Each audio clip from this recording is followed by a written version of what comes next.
Good morning! Today is Friday, 4:30 ng umaga. Natanghali ako ng gising kasi naligo muna ako bago ako magluto. Magluluto lang ako ng mayroon ditong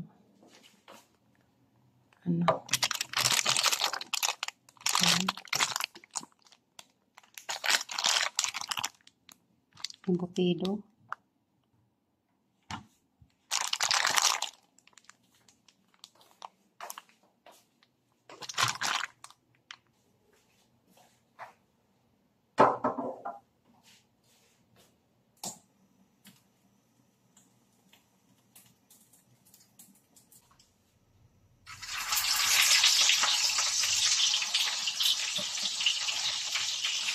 Naman lang mahina yung aking apoy para hindi masunog.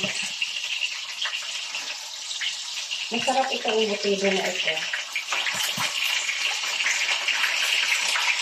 Meron ako yung sopi na pinakuhanan nito.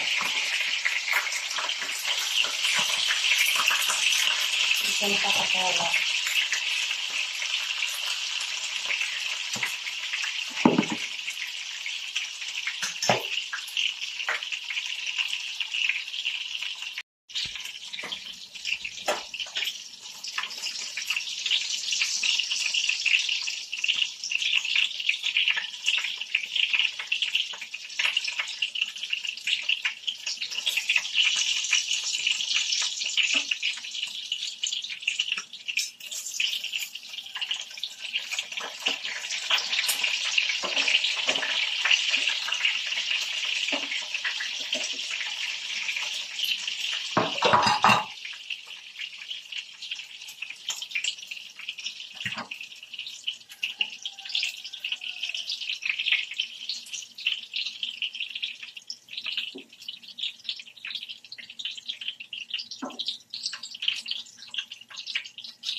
Ayan, luto na po ang aking embutido. Ngayon gagawa po ako ng salad, talbos, ng kamote.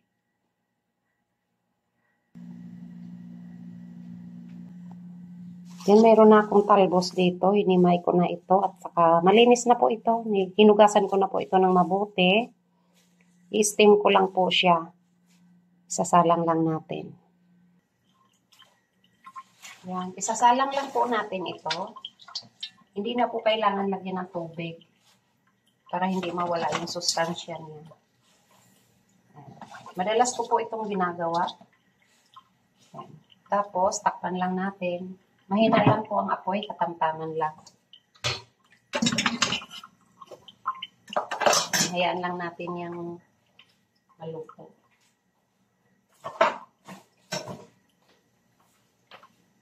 Saglit lang po yan, 3 to 5 minutes lang po yan. After 3 minutes, ayan na po, luto na siya. Yan, pwede na natin tayin ang apoy. Pangit po pag na-overcook. Lipat na natin sa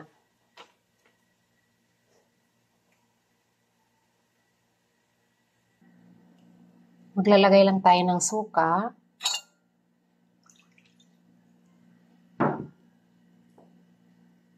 Asin.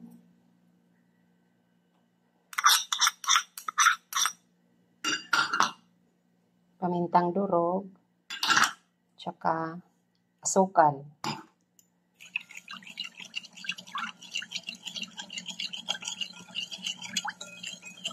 I-mix lang natin hanggat malusaw yung asin at saka asukal.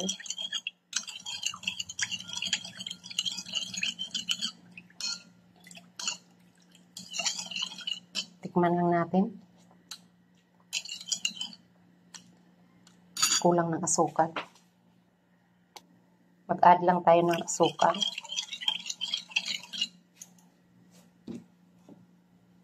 Ilagay na natin itong ating hiniwang. Kagabi ko pa ito hiniwa. Itong luya, kamatis, tsaka sibuyas. Ay, sorry.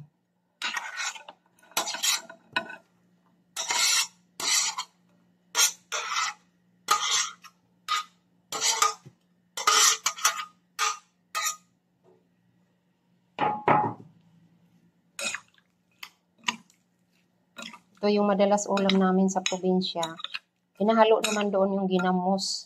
Bagoong dito sa sa Tagalog.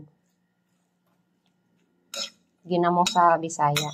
Yan ang madalas naming ulam. Pag wala kaming ulam, kuha lang ng talbos sa gilid ng bahay. Tikman natin. Ang sarap na.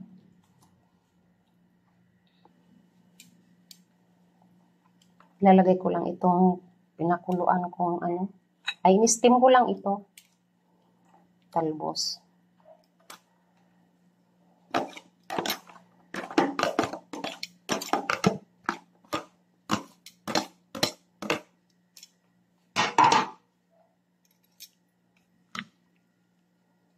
I-mix na natin.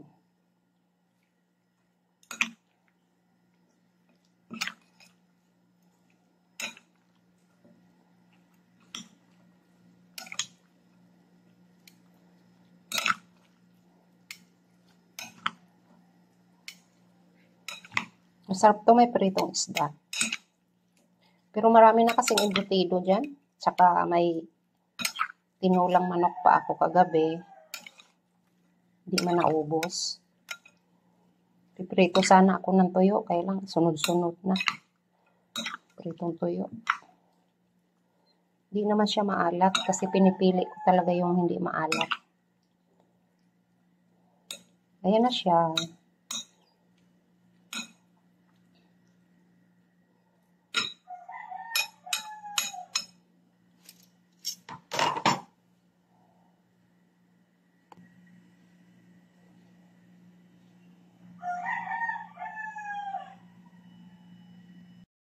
Gagawa naman ako ng juice.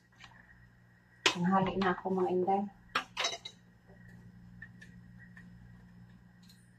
Mamimili kami ngayon ng asawa ko sa Divisoria kami ngayon. Mamimili ng mga laruan. Ito malinis na to. Kahapon kasi hindi ako nag-juice, kaya ngayon mag-juice talaga ako. Mamadali ako kasi tanghali na.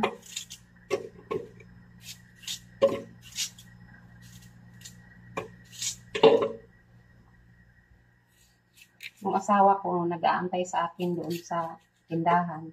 Kasi nag-duty pa yung panggabi, tapos mamimili pa kami.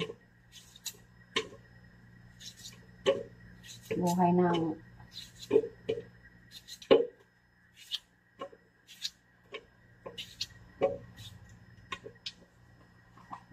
lagyan ko rin ng grapes. Ano to? Pipino, apple, tapos itong carrots, saka may celery po ako. Lalagay ko yan dyan. Pag halo-haloin ko yan. Nagmamadali talaga ako kasi alas 5 na. Kakain pa ako. Tapos ito, celery. Hugasan ko na rin ito habang nagluluto ako ng ibutido. Naghuhugas na ako ng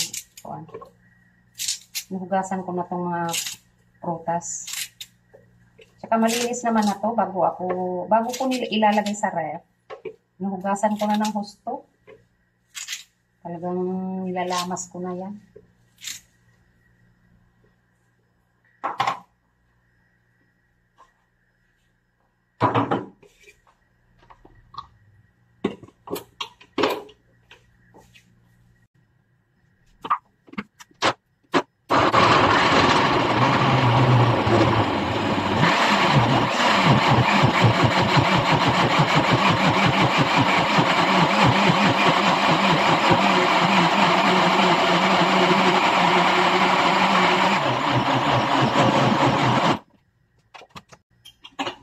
Sasala ko pa ito.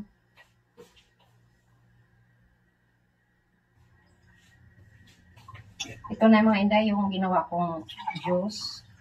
Medyo maitim siya kasi may celery. Itong isa, dadalhin ko sa tindahan to. Ipainom ko sa asawa ko kasi kailangan niya yan dahil laging puyat.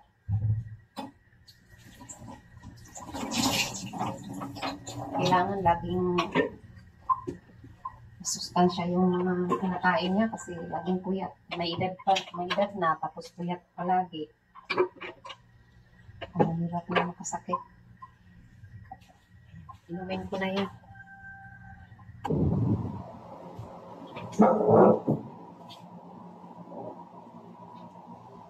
Inom muna tayo mga inday.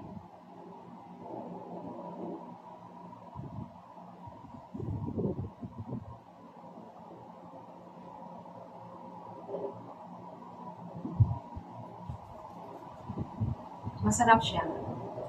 Sa mga hindi sanay, hindi sila nasasarapan kasi yung mga anak ko ayaw. Yung ayaw nila nito. Lalo na pag nilagyan ko ng celery. Ako kasi sanay na. Lalo na dati, araw-araw talaga. Ngayon, ano na lang, alternate. Minsan, 3 times a week, 4 times a week, ganun na lang.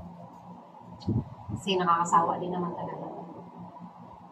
Mag-ano pa ako, maghugas pa ako ng mga pinaglutuan ko.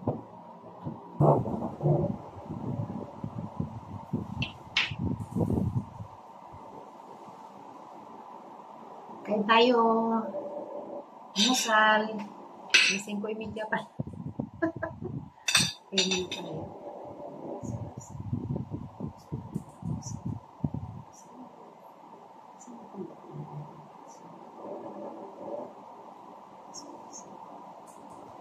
Ang aga-aga.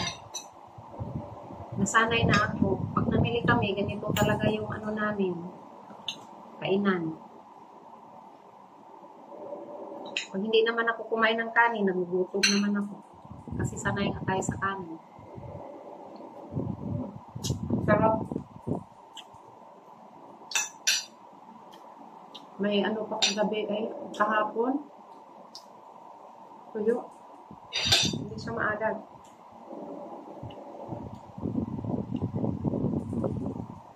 Kain.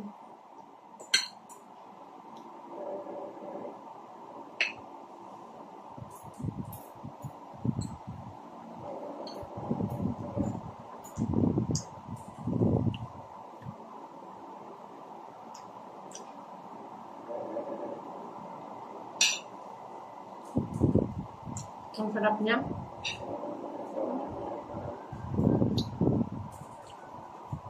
Sarap to partneran ng itong isda.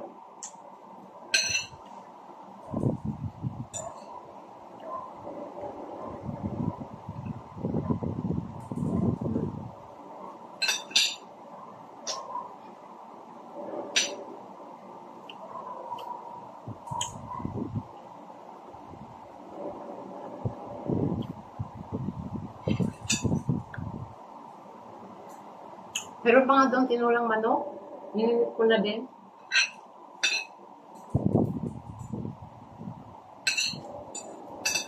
Hanggang dito na lang po. Sa mga hindi po nakapag-subscribe, please subscribe, like, and share. At pakipindot na rin po ang notification bell para ma-notify po kayo kapag may bago po ako ng video.